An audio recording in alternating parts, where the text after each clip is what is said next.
Hello everyone, Smeef Erickson here, and this week we're going to talk about another director. Maybe you've heard of him? Well, you've already read the title, but please indulge me for a moment.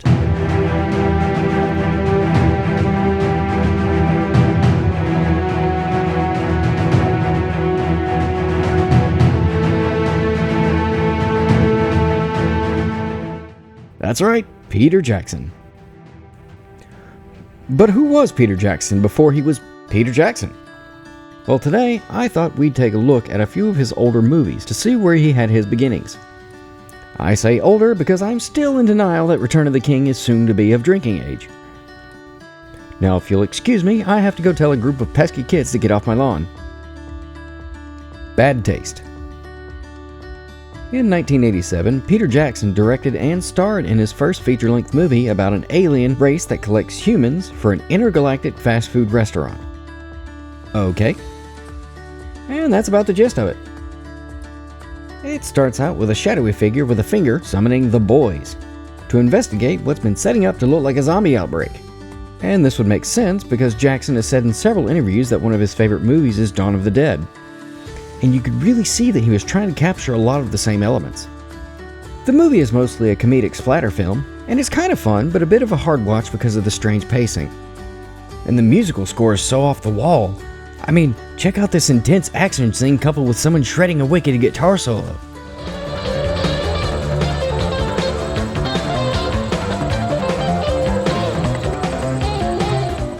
It's got its own cult following, and I won't say it's terrible, but it's definitely dated. To Jackson's credit, though, the gore in the movie is very effective and creative. Like this scene right here. Peter Jackson's character, Derek, takes a fall and explodes like he landed on a box of tomato sauce, only to still be alive? I guess in this universe, people are more plentiful in blood. Then Derek proceeds to put part of his brain back in his head and spends the rest of the movie holding his skull together. Alright, I'll give you that one. I actually laughed at how ridiculous that was. The aliens in the movie are just known as aliens, and aren't really given a name, except for Lord Crumb. And they look like Lord Voldemort with elephantitis. Actually, you know what? I'm gonna keep it topical. This is a Peter Jackson review after all. Let's see, the aliens look like the birth parents of Gothmog. I knew I could bring it around. And while it may sound like I'm having a go at the aliens, I actually like these effects for what they were. Jackson made this on a shoestring budget, and he managed to get 1950s style monster costumes with basic puppeteering capabilities as well. That's impressive, even if the costumes seemed hard to see out of, and they shuffled about like someone trying to carry a sofa whilst wearing freshly soiled pants. Not to mention they looked like they were made from rubber and likely hot as hell. And as a rule, I'll almost never be too harsh in my critique of what someone thinks an alien race might look like, because that's always up to interpretation. Now, there's only so much I can actually talk about the movie because I'll run out of usable clips because, like I said, it's a splatter film.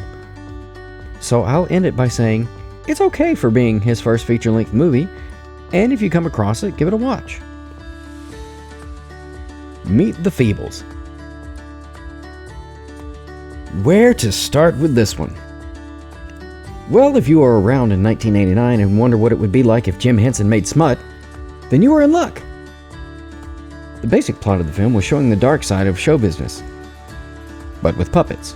Filled with drug use, puppet titties, love affairs, the downward spiral of a big star, puppet titties, unrequited love, a small town character trying to make it big in the biz, puppet titties. Christ on a bike, what's with all the puppet titties?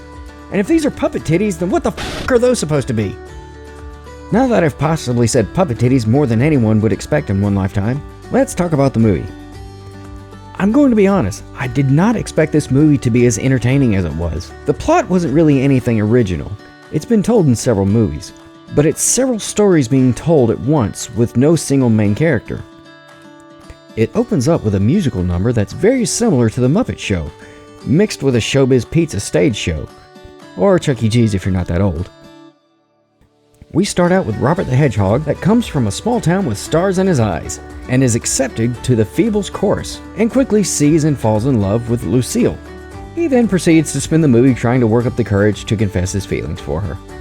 Next, we're introduced to Heidi the Hippo, a classic story of she was once beautiful and talented, but as time went on, her command of the audience began to fade. She's in a relationship with a stage manager named Bletch, who is a walrus, and is seen having an affair with a cat named Samantha.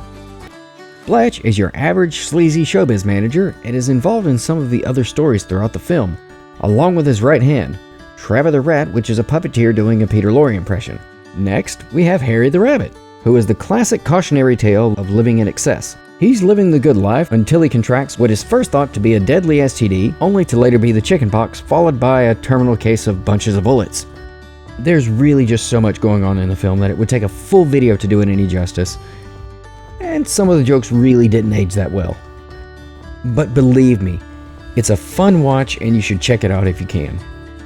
Dead Alive / Brain Dead.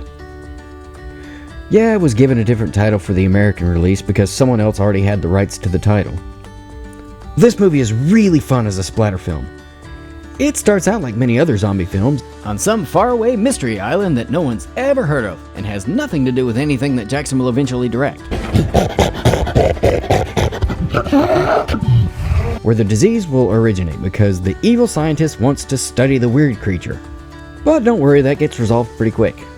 Our main protagonist is Lionel, and he's got the Norman Bates thing going with Mum, and that's her character name. And Lionel meets and quickly falls in love with a grocery store attendant named Paquita, whose mother predicts her future, saying she'll meet a man in the near future and find a love that will last forever. I would also like to point out that this is probably the first in the running gag of Peter Jackson cameos in his directed movies. So we have the setup. Claymation rat monkey bites Mom, infecting her, and her descent into illness is really well done and delightfully disgusting. There are parts of this movie that are so well shot and genuinely make me want to look away from the screen. This movie is peak zombie violence and is almost a parody of what zombie movies of the 80s were like. Just complete over-the-top violence, improvised weapons, and a martial arts priest. Okay, that's a new one. And hilariously, at one point in the movie, Lionel is trying to maintain cover, take care of the zombies, and they've been reduced to bickering children. And some of the zombie effects are so effective and disgusting looking. As I mentioned before, the transformation of Mom is progressive and well-paced, and by the end, she achieves her final form, becoming the symbol of Lionel's fears of having a monster for a mother, and she in turn tries to put him back from where he came. Yeah, it's as bad as it sounds. And by the end, they're given a happily ever after. Again, however, I'm limited to what I can get away with showing on here because it would be taken down, but definitely give it a watch. The Frighteners. Peter Jackson's first big budget film starring Michael J. Fox. This is one of those movies that you'll look at and say, "Oh yeah, I remember that movie," followed by, "Oh, Peter Jackson directed that movie?" It's an interesting concept in which the main character, Frank Bannister, is a medium and a con artist. And I don't know if it was intended, but to me that is such a genius setup. When normally you have idiots that claim to talk to the dead and take financial advantage of others that are suffering, in this movie he actually does speak to the dead. But they're his accomplices, Stuart and Cyrus, that help him fool people into thinking their houses are haunted, and they in turn hire Bannister to remove the spirits. And here's another fun little tidbit. Another of the spirits that hang around Bannister is named Judge, and along with delivering the movie's ickiest line, "I like it when they lie still like that," is played by John Astin, who is not only Gomez Addams, but the father of Samwise Gamgee himself, Sean Astin. So Peter Jackson went from hauntings to hobbits. Well, that was my best attempt at a one-liner, and I'm not proud of it. If you got a better one, leave it in the comments. Oh, and here's Jackson's cameo. Speaking of cameos, R. Lee Ermey's made a career of being typecast as this character, but to his credit, he did seem to enjoy doing it. Anyway, we then discover that in this town, residents are beginning to die mysteriously, despite being perfectly healthy. And Bannister begins to see numbers appear on people's foreheads, indicating that they're the next to die. And as it turns out, there's a supernatural cause to the deaths, as Bannister sees a caped figure wielding a scythe is responsible for the deaths. So, as Bannister is trying to find a way to stop these deaths, he is then accused of being the cause of all the deaths and is pursued by Milton Dahmers, played by Jeffrey Combs. I love this character. He's basically a cult fetishist that obsesses with capturing Bannister and charging him with the murders. And every time he's on screen, he is just chewing the scenery. And I waited till now to bring up something that I've noticed when I started doing the research for this review. Peter Jackson seems to love wide-angle shots. They're in all of his movies that I've looked at, and he still seems to use them even in Lord of the Rings. I'm not saying it's a bad thing, it's an artistic choice that is often used effectively, but I'd be curious to know if there's a reason he uses it so much. So from there, Bannister escapes prison thanks to Stuart and Cyrus, who are double killed, extra dead. I don't know, they get taken out. It's then revealed that the real murderer has been a dead serial killer named Johnny Bartlett, cosplaying as the Grim Reaper, played by Jake Busey. And Bannister, in an effort to stop Bartlett, finds that he can't stop him while he's still alive. So he then makes the logical decision to off himself long enough to try and put a stop to Bartlett. But once that plan is foiled by No Nips, Bannister is forced to come up with a plan B. Capture Bartlett's spirit in an urn with his ashes and get them to hallowed ground, because that's where all the other movies solve their problems. Then the clown shows up yet again and ruins that plan. In the end, we find out that Bartlett still had a main squeeze, and she attempts to help him continue his killing spree. So Bannister dies again and drags them both to the afterlife. And with a literal divine intervention, Bannister is sent back because it's not his time. He gets the girl, and they live happily ever after. Roll credits. Speaking of credits, the ending song is the cover of Blue Oyster Cult's Don't Fear the Reaper by a band called the Mutton Birds, because of course Peter Jackson would put in a New Zealand band. And while I can't play the song for you, I can tell that the cover is missing a very important element. I gotta have more cowbell, baby. And there you have it. A brief overview of some of Peter Jackson's film history. Were they all masterpieces? No. But you can tell by watching his movies, especially his earlier works, that he had a passion for filmmaking.